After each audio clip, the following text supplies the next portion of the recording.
Donald Trump কি নরেন্দ্র মোদীকে blackmail করছেন?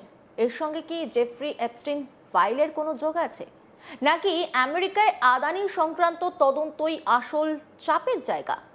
এই প্রশ্নগুলো অস্বস্তিকর, কিন্তু আজকের বিশ্ব রাজনীতিতে অস্বস্তিকর প্রশ্ন এড়িয়ে গেলে সত্যটা ধরা পড়ে না। কারণ ডোনাল্ড ট্রাম্প হঠাৎ করে যখন বলেন আমি নরেন্দ্র মোদীর রাজনৈতিক কেরিয়ার ধ্বংস করতে চাই না, তখন সেটা নিছক বন্ধুত্বের মন্তব্য বলে উড়িয়ে দেওয়া কঠিন। রাজনীতিতে এমন অনেক কথা রয়েছে কেউ এমনি এমনি বলে না, বিশেষ করে ডোনাল্ড ট্রাম্পের মতো একজন মানুষ যিনি শব্দের থেকেই ইঙ্গিতে বেশি কাজ করেন। এই একটা বাক্যেই যেন অনেক কিছু বলা হয়ে গিয়েছে। কারণ সাধারণ যুক্তিতে কেউ তখনই বলে আমি ধ্বংস করতে চাই না যখন সে বোঝাতে চায় যে ধ্বংস করার ক্ষমতা তার হাতে আছে। কেউ যদি সত্যিই বন্ধুত্ব দেখাতে চায় সে বলে আমি ওকে সম্মান করি, ওর সাফল্য কামনা করি, ওর সঙ্গে কাজ করতে চাই, কিন্তু আমি ধ্বংস করতে চাই না। এই বাক্যটা বন্ধুত্বের নয়, এটা ক্ষমতার ভাষা। এটা এমন এক ধরনের কথা যেখানে বলা হয় না আমি কি করব, বলা হয় আমি কি করতে পারি। কি বলেছেন ডোনাল্ড ট্রাম্প, শুনবো। He's a great man, you know. Modi is a great man. That he loves Trump. Now, I don't know if the word love, I don't want you to take that any different. I don't want to destroy his political career, okay? But you have to understand, I've watched India for years. It's an incredible country. And every single year you'd have a new leader. এই জায়গাতেই ট্রাম্পের মন্তব্য নিয়ে প্রশ্ন উঠছে, তিনি কি নিছক বড়াই করছেন, নাকি ইচ্ছে করে এমন একটা ইঙ্গিত ছুড়ে দিলেন যার অর্থ বোঝার দায়িত্বটা অন্যদের উপর ছেড়ে দিলেন?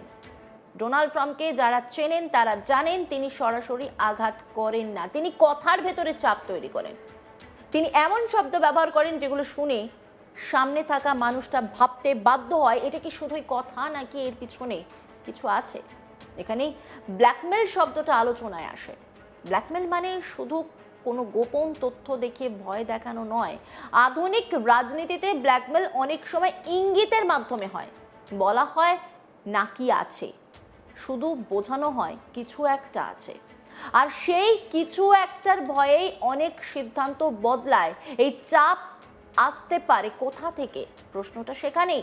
কারণ আন্তর্জাতিক রাজনীতিতে চাপ সাধারণত 3 জায়গা থেকে আসে: তথ্য, তদন্ত, ভয়।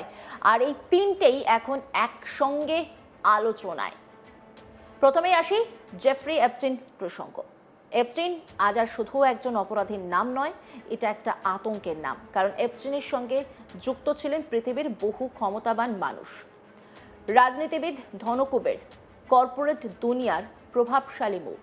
বছরের পর বছর ধরে বলা হচ্ছে এপস্টিনের কাছে এমন সব তথ্য ছিল যা প্রকাশ্যে এলে বহু বড় নামের মুখোশ খুলে যেত। কিন্তু সেই তথাকথিত ফাইল, লিস্ট বা নথির খুব সামান্য অংশই জনসমক্ষে এসেছে। এই অনিশ্চয়তাই ভয় তৈরি করে, কারণ রাজনীতিতে সবসময় প্রমাণ লাগে না, সন্দেহই যথেষ্ট। আর ডোনাল্ড ট্রাম্প এই সন্দেহের রাজনীতিতে ওস্তাদ। তিনি জানেন কিভাবে এমন একটা কথা বলতে হয় যাতে কেউ সরাসরি কিছু ধরতে না পারে, কিন্তু সবাই অস্বস্তিতে পড়ে যায়। আমি মোদির কেরিয়ার ধ্বংস করতে চাই না, এই বাক্যটা শুনে তাই অনেকেরই প্রশ্ন, এর মধ্যে কি কোনো অঘোষিত ইঙ্গিত আছে? এপস্টিন ফাইলের সঙ্গে কি কোনোভাবে ভারতীয় রাজনৈতিক নেতৃত্বের নাম জড়িত? কোনো প্রমাণ নেই, কিন্তু প্রশ্ন তোলা থেমে নেই। আর ট্রাম্প জানেন প্রশ্ন কখনো কখনো সবচেয়ে শক্তিশালী অস্ত্র। এরপর আসে আদানি প্রসঙ্গ। আমেরিকায় আদানি গোষ্ঠীকে ঘিরে তদন্ত কোনো গোপন বিষয় নয়। হিন্ডেনবার্গ রিপোর্টের পর থেকে এই বিষয়টা আন্তর্জাতিক স্তরে আলোচিত। সরকারিভাবে ভারত বহুবার বলেছে এটা একটি কর্পোরেট বিষয়, সরকারের সঙ্গে এর কোনো সম্পর্ক নেই। কিন্তু বাস্তব রাজনীতি এতটা আলাদা আলাদা খোপে চলে না। যখন কোনো দেশের সবচেয়ে প্রভাবশালী কর্পোরেট গোষ্ঠী বিদেশে তদন্তের মুখে পড়ে, তখন সেই দেশের রাজনৈতিক নেতৃত্ব পরোক্ষভাবে চাপে পড়ে। কারণ কর্পোরেট আর রাজনীতির সম্পর্ক সবাই জানে। ট্রাম্প সরাসরি আদানির নাম নেননি, কিন্তু তার মন্তব্যের সময়টা, প্রেক্ষাপট আর শব্দচয়ন সব মিলিয়ে প্রশ্ন তৈরি করে। তিনি যেন বলছেন, আমি জানি, আমি বুঝি, আমি চাইলে কিছু করতে পারি, কিন্তু আমি করছি না, এখনই করছি না। এই ধরনের ভাষা কূটনীতির ভাষা নয়, এটা ক্ষমতার ভাষা। এটা এমন ভাষা যেখানে বন্ধুত্ব আর হুমকি পাশাপাশি হাঁটে। তবে এটাও সত্যি, তৃতীয় একটা ব্যাখ্যাকে একেবারে উড়িয়ে দেওয়া যায় না। সেটা ডোনাল্ড ট্রাম্প শুধু ডোনাল্ড ট্রাম্প বলেই এমন কথা বলেছেন। তার রাজনৈতিক জীবনের ইতিহাস দেখলে বোঝা যায় তিনি নিজেকে প্রায়শই সর্বশক্তিমান ভাবতে ভালোবাসেন। 2018 তিনি প্রকাশ্যেই বলেছিলেন, যারা তার বিরুদ্ধে গিয়েছেন তিনি তাদের রাজনৈতিক কেরিয়ার ধ্বংস করে দিয়েছেন। তার কাছে কেরিয়ার ধ্বংস কোনো অলংকার নয়, এটা তার অহংকারের অংশ। এই দৃষ্টিকোণ থেকে দেখলে মোদির নামের সঙ্গে এই শব্দটা জুড়ে দেওয়া নিছক বড়াইও হতে পারে। কিন্তু প্রশ্ন হলো, আন্তর্জাতিক রাজনীতিতে এমন বড়াইও কি নিরীহ? এই মন্তব্যের আরেকটি দিক হলো রাশিয়ার তেল। ট্রাম্প দাবি করলেন নরেন্দ্র মোদী তাকে আশ্বাস দিয়েছেন যে ভারত ধীরে ধীরে রাশিয়া থেকে তেল কেনা বন্ধ করবে। কি বলেছিলেন ডোনাল্ড ট্রাম্প, শুনুন। Yeah, sure. He's a friend of mine. We have a great relationship. He just said that 2 days ago, as you know. We have a great relationship. No, we were not happy with him buying oil from Russia because that lets Russia continue on with this ridiculous war where they've lost 1.5 million people, by the way. Russia's lost 1.5 million people, soldiers mostly. This is a war that should have never started, but it's a war that Russia should have won in the first week, and they're going into the fourth year. And I want to see it stop. So I was not happy that India was buying oil. And he assured me today that they will not be buying oil from Russia. That's a big stop. Fan of the war. I'm not a fan of the way it started. It should have never happened. It wouldn't have started if I were president. And all we want from President Putin is stop this. Stop killing Ukrainians and stop killing Russians, because he's killing a lot of Russians. Again, it doesn't make him look good. It's a war that he should have won in 1 week, and he's now going into his fourth year. That does not make this big so-called war machine look good. But he could make a settlement. We're willing to settle. I thought we had a deal. The hatred of the two leaders is very, it's an obstacle. It's an obstacle. There's no question about it. But I thought we had a deal 2 months ago.